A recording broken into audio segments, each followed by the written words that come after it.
5 days 5 healthy breakfast recipes day 3 இன்னைக்கு பார்க்க போகிறது பன்னீர் ஸ்டஃப்டு ராகி ரொட்டி எப்படி செய்து பார்க்கலாமா. அதுக்கு ஃபஸ்ட்டு ஒரு பவுலில் ஒரு கப் அளவுக்கு ராகி மாவு எடுத்துக்கோங்க. இதோட உப்பு நெய் கொஞ்சமாக சேர்த்து நல்லா கலந்து விட்டுருங்க.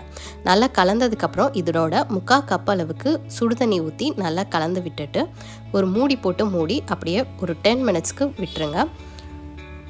அப்புறமா ஒரு பவுலில் ஒரு கப் அளவுக்கு திருவுன பன்னீர், வெங்காயம் கொஞ்சம், பச்சை மிளகாய், உப்பு, மிளகாத்தூள், சீரகத்தூள் சேர்த்து நல்லா கலந்து விட்டு தனியாக எடுத்து வச்சுக்கோங்க.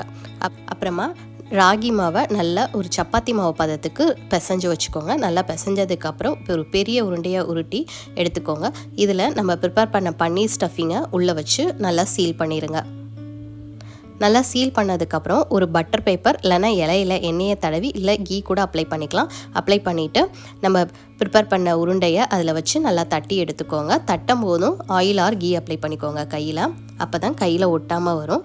அப்புறமா ஒரு தோசை தவாவை சூடுபடுத்திட்டு நம்ம ப்ரிப்பேர் பண்ண ரொட்டியை அதில் போட்டுட்டு நல்லா ஆயில் ஆர் கீ அப்ளை பண்ணிவிட்டு 2 சைடும் வெந்ததுக்கப்புறம் திருப்பி போட்டு எடுத்திங்கன்னா சூப்பரான ரொம்ப டேஸ்டியான பன்னீர் ஸ்டஃப்டு ராகி ரொட்டி ரெடி. கண்டிப்பாக அந்த ரெசிபியை நீங்களும் ட்ரை பண்ணி பாருங்கள். தேங்க்யூ ஃபார் வாட்சிங்.